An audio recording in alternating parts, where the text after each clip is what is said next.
It is a peaceful evening at Collinwood, but far away from the great house, one member of the Collins family is in great danger.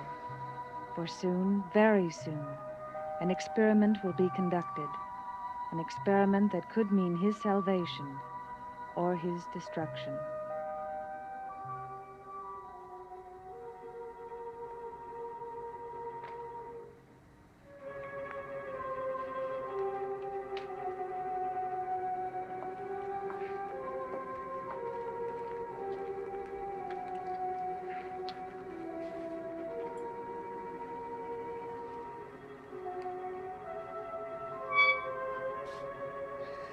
There.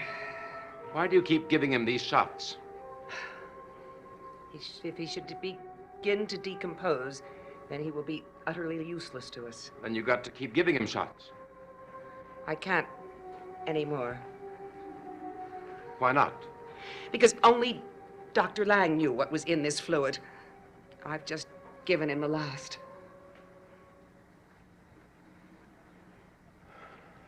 Julia. But it was a massive dosage. It should prevent any chemical change for a while. For how long? I'm not sure. You're lying. No. How long will this body remain intact? I can only guess, but I'd say no longer than 24 hours. 24 hours? You mean to say that we have to make this experiment successful within 24 hours, or it will fail and I will revert to what I was? Yes, that's exactly what I mean.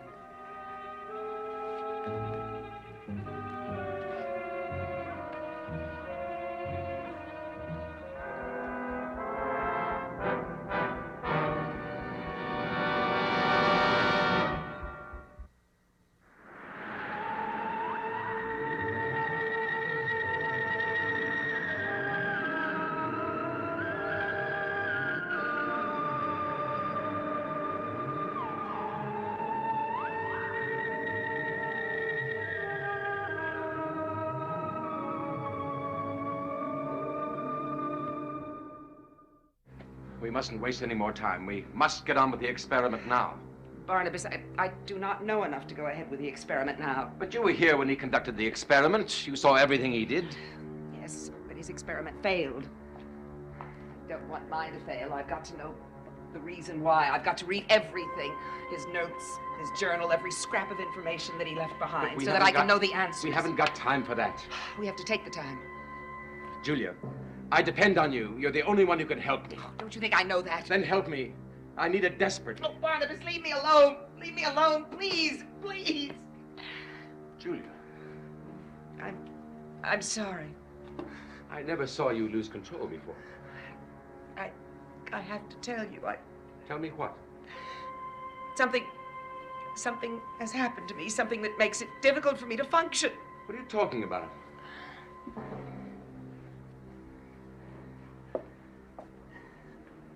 I had a dream. Dream? Yes.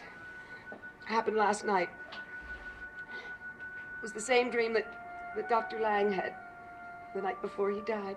He told me his dream, and I had the same exact dream, only it went one step further. It terrified me. I can't think about anything else. Well, what happened in your dream? Mrs. Johnson was in my dream. I feel an insane compulsion to tell her my dream, but I know I can't. I won't, because I know what the dream represents. It's part of a dream curse. Curse? I learned that from Professor Stokes. Stokes? As I thought he might be able to interpret my dream. He said that it was very likely that the dream curse would end... How? In a sudden death. My death? Very possibly. Angelique was the cause of this. She came to me in a dream and warned me to beware of dreams, for that would be the way the curse would come back. But I can break the curse by not telling Mrs. Johnson my dream. Then you better stay away from her. So far I have, even though telling her would be enormous relief, and I would be able then to concentrate on my work. Well, do you think that you would be able to get everything ready in time to conduct the experiment? I wish I could say yes, but I'll be honest with you. I'm not sure, Barnabas. I just don't know.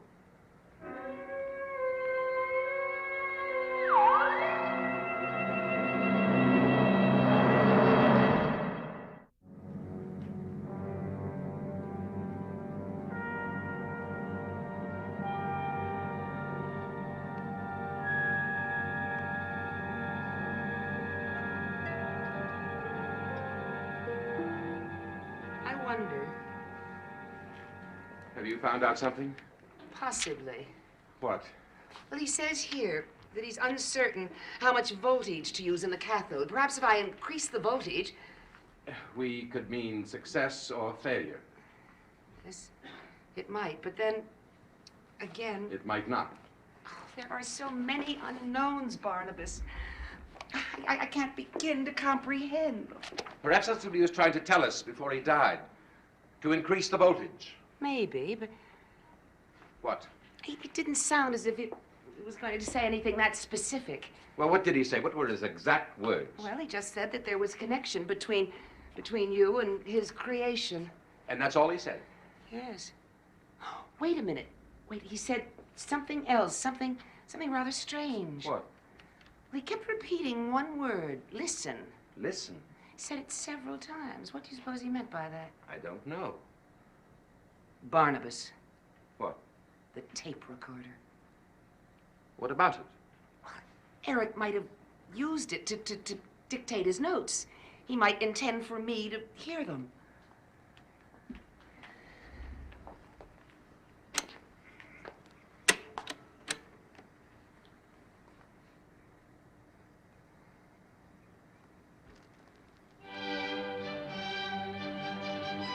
Music. Eric was fond of music. He played it often while he worked. Well, obviously, he never intended for you to listen to that. Obviously. But what did he mean when he said, listen? Perhaps he meant nothing. Perhaps he didn't know what he was saying. Well, I suppose that's possible. But so much for that little brainstorm. Where are you going? Oh, down to the study. He has some journals there I want to look at. Do you want to come? I'll be with you in a moment.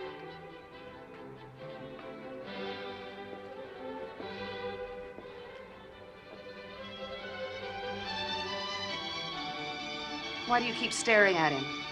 Isn't it obvious?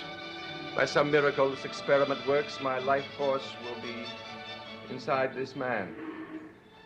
You know, I'm glad that Lang picked this face. It is a handsome face. Because of Vicky. Well, Jeff Clark is younger than I. For some women, that wouldn't make a difference. Julia, I've never taken the trouble to say this to you before, but I appreciate everything you've done for me. Whether we succeed or fail, I appreciate it. I want you to know that. Oh. We're wasting time. I'm going to the study. Are you coming? Yes.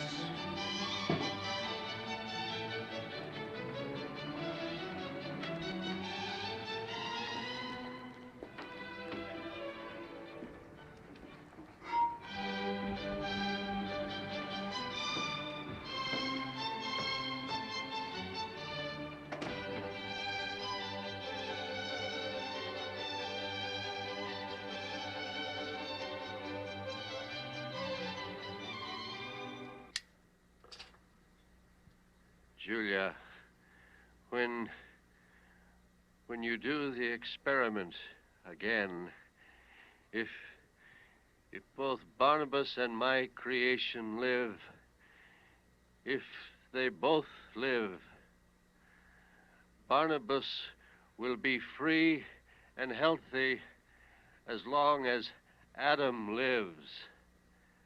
Adam will drain Barnabas' affliction from him, but will not suffer from the disease itself because he lives. But if Adam dies, Barnabas Collins will be as he was before.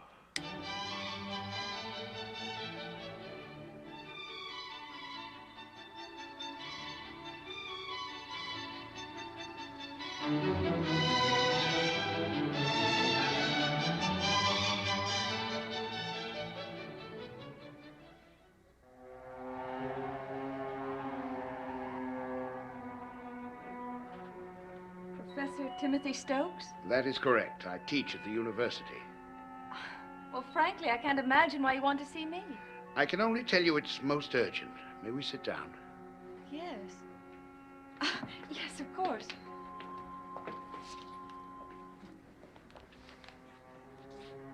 You look alarmed. Please don't be. Well, I'm not really. I'm just puzzled. I mean, it's not every day that a stranger comes to the door and wants to talk to me. I came here because of something I found out about you. Something that fascinates me. I understand you had a dream. A dream which terrified you. Who told you that? Julia Hoffman.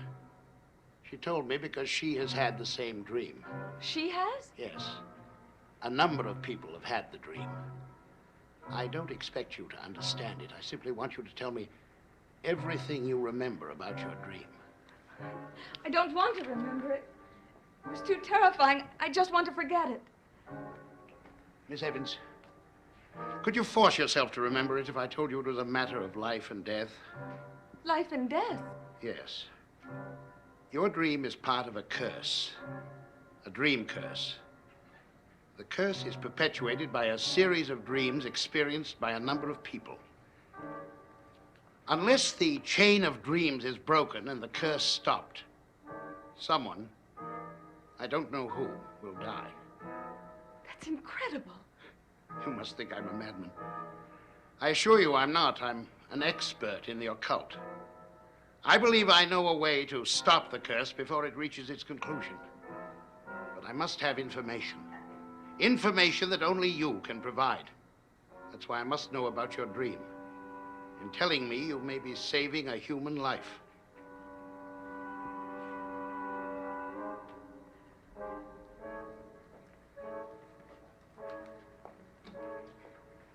Well, I was in a very dark place, and a young man appeared. He didn't say anything. He just stared at me, and it frightened me. Did you recognize him? It's an odd thing. I didn't know him then, but I do now. His name is Jeff Clark, and he lives in this house. He rented a room for my father and me. Jeff Clark. Yes. He stared at me for a moment, and then he beckoned me to follow him. I didn't want to follow him, but I did. It was almost as if I was compelled to follow him against my will. And then? And then he led me to another room. It was a strange room. The walls were all doors. Then he disappeared. And I heard only his voice. What did the voice say? Do you remember? Yes. It was a kind of riddle. Through sight and sound, faceless terror, through endless corridors of trial and error, ahead a blazing light does burn, and one door leads to a point of return. Through sight, through sound, through faceless terror. And then I heard a tinkling kind of music, and then comes the most frightening part of all. Describe it to me. I was led to a door by this tinkling music, and when I opened it, it was there. It? I didn't know what it was at first, and then I could see it. It was a skull with two eyes. It was coming closer to me. What did you do? I tried to close the door, and I couldn't. It was coming closer and closer to me. I tried to close the door, and I couldn't. It was coming closer and closer and closer and closer. Sorry to put you through this, Miss Evans, but what happened next? I woke up, mercifully. But the next day, I could think of nothing but that dream. I was going out of my mind. I was going mad until Until you told Jeff Clark your dream. Yes. How did you know? I guessed. Have you had the dream since or thought about it? No. Until now. Does any of this make any sense to you? Yes. the first words of the riddle through sight, and you saw a skull with eyes in it. You experienced the first part of the curse. Yes, it's beginning to make sense. I'm glad it does make sense to you. I don't understand any of it. I don't think I want to understand it. It's best if you don't. I believe I'm getting close to discovering a secret. A fascinating secret, but a dangerous one. Very dangerous.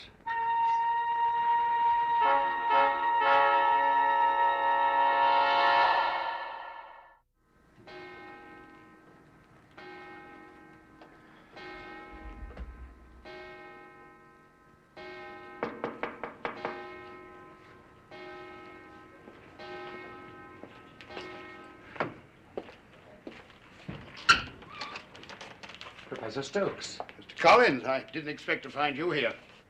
I was looking for Dr. Hoffman. Well, she isn't here. That's not what they told me at Collinwood. And why is her car in the driveway? All right, she is here. But she can't see you now. She's busy. That's all right. I'd prefer to talk to you anyway. Me? You're hiding something, Mr. Collins, and I know what it is. What are you hinting at? Invite me in, and I'll tell you.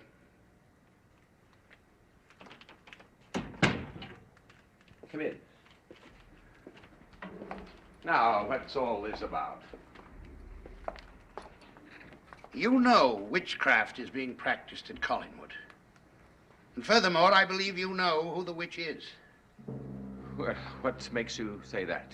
Mr. Collins, you came to me for a talisman, a protection against witchcraft. That means you know witchcraft is being practiced here, and it probably means you know who the witch is. Who is it? Well, I'm not sure I should tell you. Why not? What gain would I have by telling you? My help. And you need my help. Why? I believe someone is being made the victim of a dream curse. It could be anyone. Even you. I don't see why it could be me. It's possible, but it could be anyone at Collinwood. The point is, I think I can break the curse. If you know who the witch is, you must tell me. You must tell me, Mr. Collins, you have no other choice. Don't I? No. No. Whom do you suspect?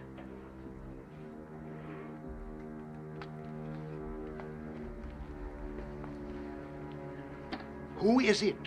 Who? Cassandra Collins. Cassandra.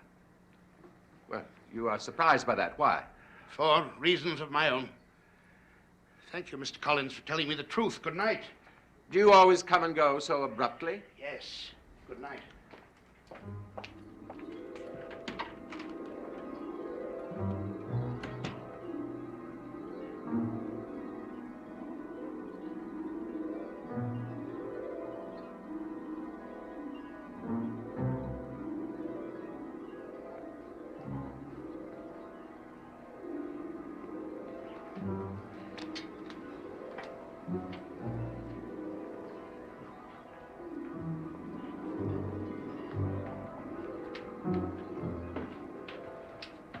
Who's at the door? Professor Stokes. Did you get rid of him? Yes, but I told him something, Julia, and I'm not sure I did the right thing. Well, what did you tell him? I told him that Cassandra Collins is practicing witchcraft. Barnabas, I think that may have been a mistake. Why do you say that? Do you remember where Roger met Cassandra originally? Stokes' house. I'd forgotten. Yes, we have no idea how close their relationship is. You know, he resembles Ben Stokes. He's the image of the Ben Stokes I once knew. Well, what about it? Well, Ben Stokes at one time was Angelique's slave. If that's so, it's possible that this Stokes could also be under her power. If it's true, he will tell her that he saw me here tonight. And she will wonder what I'm doing here, and she will find out about the experiment. She might not. Professor Stokes may be everything he seems to be. I've got to escape her, Julia. And the only way I can escape her is by transferring my life force into this body. If the experiment doesn't succeed, I will never escape her. Never.